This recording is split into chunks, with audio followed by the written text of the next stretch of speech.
How do you say hello in Danish? Hi. Hi. See, Easy. that is the miracle of global marketing right there. So true. Nicole, welcome. Yeah. Thank you so much. Good to It's see you, so Mark. It's cool. been like 10 years. I know of all the guests that I've had, you're definitely the furthest. I take that as a compliment. It is definitely a compliment, especially during COVID times. Yeah, true. You're in Copenhagen. You're running your own agency, and I am. I'm here. I mean, I'm fascinated to hear what's going on over there in Copenhagen, and I'm really fascinated to hear what sort of work your freelance agency is doing. If you're seeing anything remarkable, or is it the same old, same old? But first, I'm going to take a little walk down memory lane. You and I know each other from Change when I was running the Green Agency, True. and you were trying to help me save that. Yeah. We did a good job, Mark. We tried. We We tried. did. Damn it. That's what it's worth it. Um, Yeah. and then after that, you moved back to Copenhagen. You've been working with a bunch of big agencies before we met, Yeah. and you went and worked with a bunch of big agencies after you moved back to Copenhagen. Yeah. And then you just went to all the I big agencies. did. Talk to me Yeah. about that. Everybody, oh, by the Well, way, everybody here is an entrepreneur. So everybody loves to hear stories about you going, me going failing like big times. I'm The not first failing. time to say no, just gaining a lot, or just yeah, no, not failing.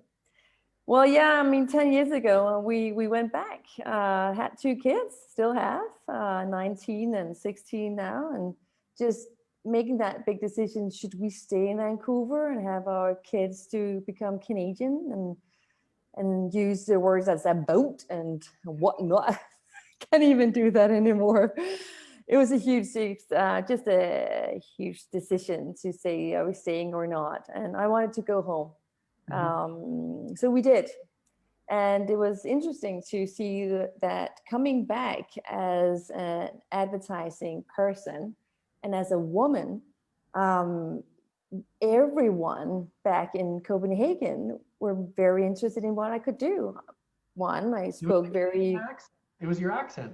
it was my accent. Yeah, no, it was just more, I mean, Scandinavia as such is it's just so small. And we think that we are so big when we are here, but when we go abroad and figure out, holy smokes, there's something bigger than just us in Denmark and Sweden or Norway and whatnot. It just, you become grateful and humble in a way. So coming back, I was changed, and people were just interested in figuring out what I could do. And Mhm. because of the recession, and then hit very hard when I was there, we remember, we had to kind of transform into digital and PR at that point. So I had a lot of stuff that I could work with coming back to Copenhagen, new things that I've learned, and they Mhm. wanted to tap into that. So it was very easy for me to find a job, and I wanted to do the digital thing. I wanted to kind of understand the whole back end of front end and UX and IU kind of approach. So I ended up in a very big digital ad agency, so to speak, and became one of the boss ladies there. Mhm. And that was fun. And I did that for a couple of years and was headhunted to another ad agency, just more traditional, where I kind of managed to integrate the whole conversion team approach that I learned at Cassette Communication when I was in Mhm. Vancouver before your time. And we so lots of things, many different agencies I worked at until as I said just before we went live, I was kicked out the third time from one of the big conglomerates, one of the big agencies, McCann, because money was not there. I was supposed to increase revenue, and it was at a time, and we're probably going to talk about a bit more about that, but we want to do everything, but as an ad agency, you're maybe good at one or two things. And when you just want to embrace everything, you become not very smart at what you do. Mm-hmm. And I kind of saw through it, and I just wanted to do things differently, and there was not space for me to speak up. So I was fired. I got And fired 3 times from BBDO in Germany. yeah. Yeah. So yeah, I think it was for behaving really badly. In fact, I know it was for behaving really badly. But Probably. yeah, I kept getting rehired. It was a funny thing because in Germany they needed an English-speaking team so that they could go after the big accounts. Speaking of going for the money, we never worked on the big accounts, but they needed us to go after like Pepsi and big car accounts and oh yeah, we have an English-speaking team. And then they kept us in the back of the building in this very nice office, and it was super cool. But we found out nobody actually told us this, but they called us the hooligans because we were. And actually, yeah, I got canned 3 times and hired back the next day by my boss. So All right, that's and nice. eventually we left on great terms. But yeah, I must have been doing something right if they keep hiring you back. They must Well, love you. you're a smart guy, Mark. We Well, know unless I know that you behave very badly, so I'm sure that's why they fired you. You kept setting that. fire to things. Nah, I just, I take my space and I speak up and I'm honest and I'm passionate about what I do. And it's like, come on, look at this. We don't need to do this. We should do that. At least Mm-hmm. just be honest to your clients, right? Mm-hmm. When you use freelancers, don't tell them that you just hired one. It's a freelancer and they're not stupid. Yeah. Then go back on their LinkedIn profile and see that they're not hired by McCann. Yeah. Those small things, too much. So I Do you decided, think though? Do you think that the agency model is broken? Because I do. I think the whole idea of paying somebody to talk on your behalf. You just mentioned be authentic, be real, be honest. yeah, I think fundamentally, if you're hiring somebody, say, go talk on my behalf, it's kind of like, why don't you go talk on your own behalf? You can do it like what we're doing now. You can yes, go and talk to people. yes, I think that whole agency model of hiding behind an ad agency is kind of busted. I don't know. it is. And I so agree. I mean, we're at a point now where clients are not stupid anymore. And they're now, and we've seen that for many years, they're doing their own ad agency within their business. Mm-hmm. And they're clever people. So they don't want to sit in front of a person that just talk about themselves or trying to pretend that they are interested in your business. But the only thing that they're thinking about is the forecast, the money, or as a creative, I want that can lion, Mm-hmm. those kind of things. So you're not present. And if you're not there looking in their eye and listening to what they really want or their worries or their problems, it's just a no-go now. And so that's why some of them, and you can see the paradox right now, because it's been for a while that the agencies want to become consultants, like good at the whole business strategy and whatnot, but they're not. No, it's because they're very superficial, right? Yes. And then you see at the consultancy side, they're good at what they do, but they can't bridge that, strategy and make it become music. Mm-hmm. So there is that huge gap that Mm-hmm. I definitely see here where I am at, and in Europe as such, and that's why one of the reasons why we see, I think, that the huge big advertising agency are just crumbling through our fingers, Mm-hmm. because who needs as a client a team in Germany and a team in London and a team where I'm local, I'm in Denmark, I want an ad agency that know my local market, that's interested in me. I don't need all that fluffy stuff anymore. Now, um hold on. So, I mean, essentially, what you're doing on a small level is what McKinsey's doing with Droga 5. When I think it was McKinsey that bought them. So, a big consultancy, instead of a big holding company buying an ad agency, it was a big consultancy. I think it was McKinsey bought Droga 5, really hot ad agency, and they're bringing the consultants together with the creatives. But that's kind of what you're doing now. It is. Because I mean, you're a strategic thinker. You've done so much. You've got so much experience, just guiding people to good business. And then what you're doing, you're being a creative director on the side. You're going, okay, to execute, then I've got all these freelancers. It's kind of what I'm doing too. And it does make sense because it's like a Hollywood production. You don't pay anybody except Nicole until you need them. And then when you're finished with all these people, you don't pay them again. Exactly. Right? Yeah. Now, so there, sorry. What, how do you pronounce your agency name? Black Sheep, just say it in English. No, I want to know what's the Danish name? Sorte Far? Yeah, it is. Good job, man.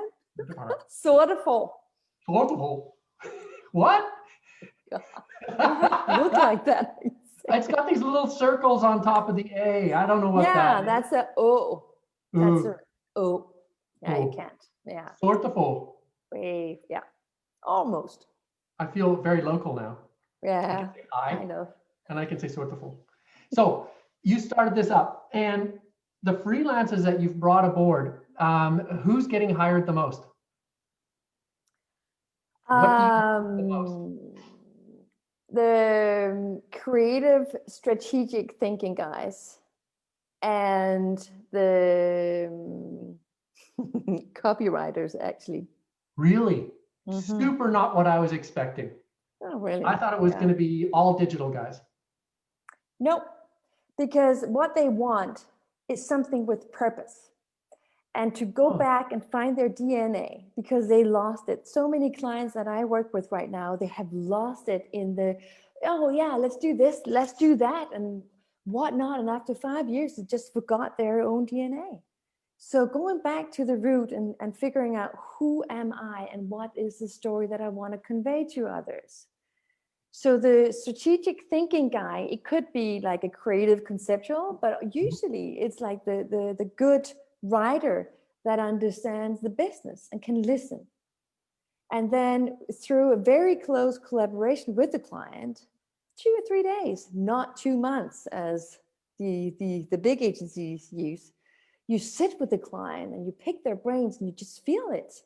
And then he starts to write. Yeah. And that process is amazing to be a part of, actually, because sometimes when you put too much form or digital whatnot on top of it, it just dilutes. Going back to the words and the feeling, what you feel and make sense in a way in your body and whatnot, okay, that's where we can work out from that and put form and mold it into something. Is it digital? Is it TV? Is it whatnot? We don't know yet. Yeah. Yeah. It's really funny because I always say I've seen this happen before, where a new technology comes in and the technology guys suddenly are God. And then everybody gets the technology, and then you go, well, we need ideas. Because it's like the Incredibles. If everybody's got superpowers, then nobody has superpowers. And I also see clients, there's this constant thing. I mean, if you're looking at YouTube and the pre-roll ads, everybody's going, well, if you're not doing Facebook remarketing, you're nowhere. And you're like, what? Who are, and all these guys, the only guy who's making money is the guy who's selling the service. True. And so I have all these clients who have all these tools. You know, it's like they bought every brand of gum because it was shiny, and now they've got a whole closet full of gum, and they're like, I don't know what gum to chew, you know, and you're like, get rid of all the gum, it's all stale. Yeah. Well, they have all the social media handles, they've got they're on all the sites, they're doing all the technology, and nothing is working because they don't know who they are, they don't have focus, they don't have the language. Exactly. It's really weird that the more technical things get, the more people are looking for a story. And get back to who they are, right? It's very strange. Yeah, but that's going back to being transparent, being honest, and being just you as a brand, right? Yeah. Because these Corona times, you're sitting in, you can't really speak to people, you can't even be with your peers and your colleagues. You're just here. So you have time now. So when you see something, if it's an ad or whatnot, it has to have some kind of purpose, something that relates to me, Yeah. right?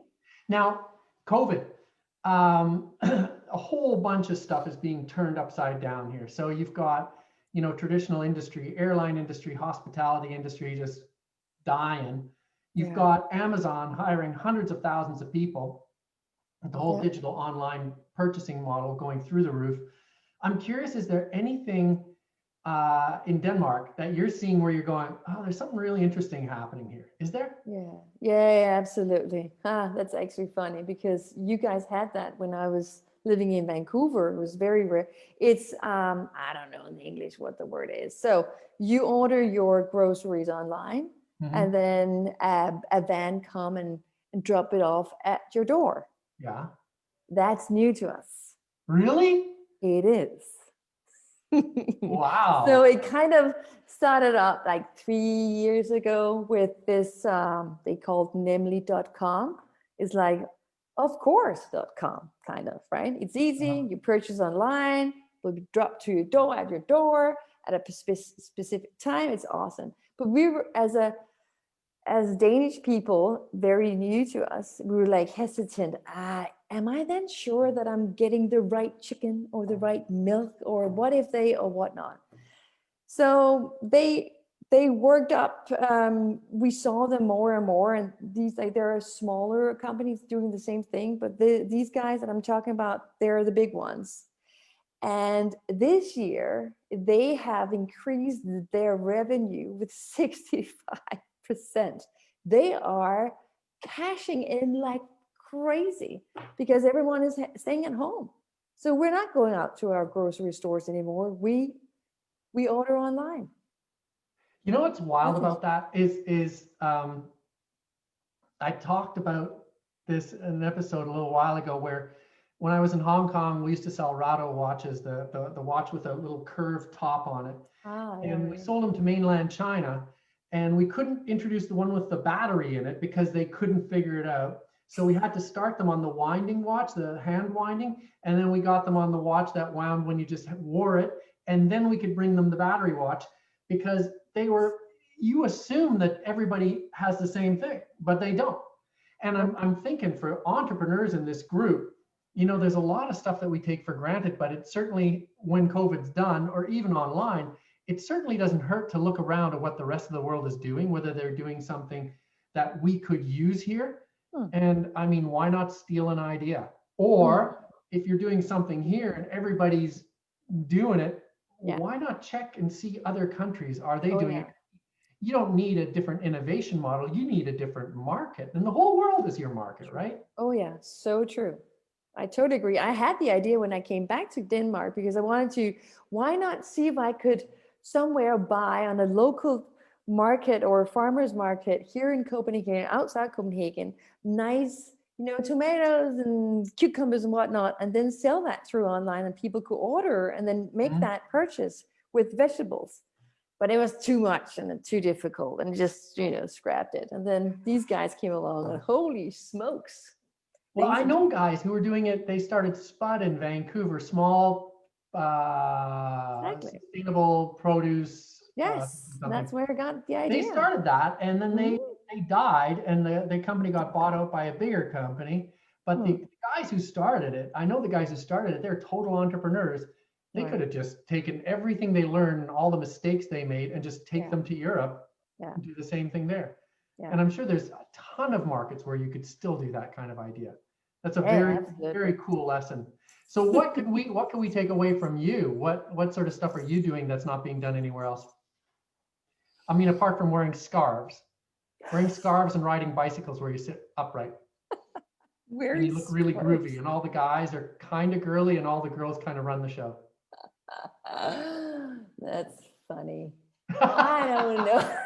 I don't know. I mean, we're doing lots of cool stuff. We're famous for our innovative approach in terms of green sustainability and all that jazz. I mean, let's talk about that.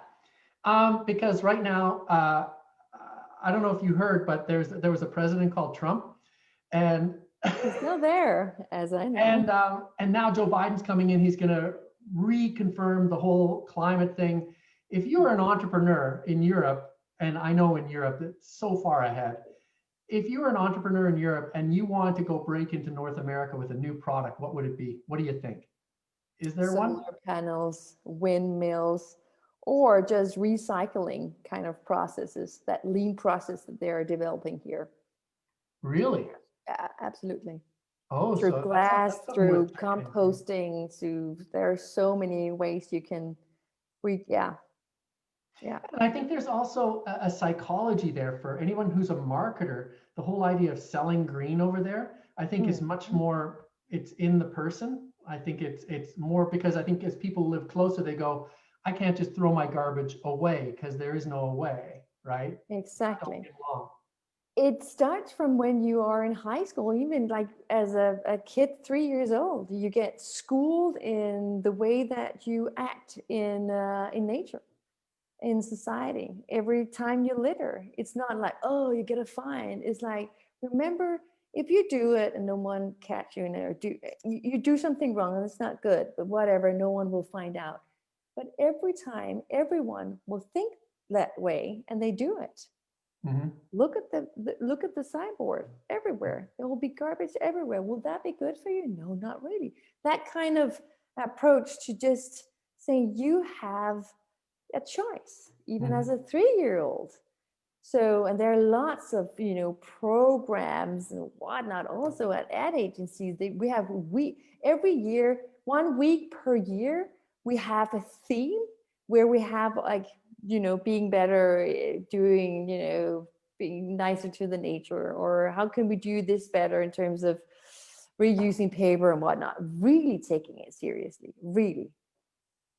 So Um, it's there's another one that I'm curious about. Um, it used to be in North America, and I think Canada is not as bad as the US, but it used to be in North America. We always used to laugh at the Germans and the Japanese because they all worked so hard. And now we're working way harder. And I know living in Europe, we worked hard, but man, did we have fun. And the connections were better, social connections were yeah. better. I think maybe because everybody's living tighter too. But I bet there would be something, especially post COVID, the whole European model of how to build a healthy society. I think that would be definitely something you could export over here. Yeah, I true. wonder if there's anything like that. I don't know, man. I don't Now I'm know. getting weird. Maybe. Well, Okay, now I'm going to finish off because there's some brand people on this show too. Uh, Now you've got a freelance agency, so I imagine having talented people get in contact with you probably wouldn't be a bad thing, right? no, no. No, you're looking for smart people. Oh, absolutely. Awesome. Well, then what I'm going to do, I mean, you're part of the group, you're on Facebook, so I'm going to make sure that I put a link to your name in the show notes so that people can look you up and start, Yes. doing some gigs where they can write little circles on top of their letters and stuff like that. Dude, that would be amazing. I have a project manager. Everyone, I mean, the key for me is that everyone is senior. That's kind of the key yeah, because Yeah. it's easier. Yeah, I have one project manager locating in New York. My goal here is to be worldwide. I mean, Mhm. we're doing Zoom now, right? We don't even not necessarily need to be sitting next beside each other. So if I could work with a clever creative that's in Sao Paulo, one in Vancouver, one in US, that would be amazing. Oh, Amazing. cool. Oh yeah, Well, absolutely. that's super worth it because there's a lot of good people on this page, and I know that you get so stuck in your own thing that nobody would have a clue how to start working in Europe, Nope. from here. But you're the True. ticket. I am. You're the I ticket. could be at least. Yeah. Exactly. Well, that's it. There you go. It's been What's worth it for that? me. Now, the one other thing that's going to be worth it for me is the talking about the 80-pound gorilla. I still like your lamp though. I mean, It's that's a Danish it's a it's design. a it's a it's a Danish lamp. I hung it exactly for you. Yeah, you did. No. I know you're going to Oh, teach me how to say Sorte Far. Um, The 80-pound gorilla, I got to tell this to everybody. It's great working with people who come from another place because they get the terminology and the metaphors and the synonyms and all that stuff, kinda. And I remember you coming up, and I think we were talking about a client or some idea, and you're talking about it, the 80-pound gorilla. FSC or something, Yeah, I don't paper. know. It was really funny. And I said, "You mean But the I, 800-pound gorilla?" but Mark, tell me, how heavy is that I freaking don't gorilla? I know. never figured it out. You just laugh at me every time I say it. Because I think it's because you deal in kilos. I think that's why we could never figure out kilos. We still do pounds, even though we're metric. But All pounds, right. I It's don't know. still a riddle for me. Anyways, yeah, I'm trying here. All right, my favorite 80-pound gorilla. Yes, that's me, my friend. I will see if I can link you up with some people from Brand Do DIY it. and That'd be say hi to Copenhagen. I will. That's Say hi Danish, to. right? Hi. It is. And when you say goodbye, you say hi twice. Hi, hi. That's goodbye. I love it. Easy. Hi, All hi. right, my friend. See Hi, ya. hi. Bye.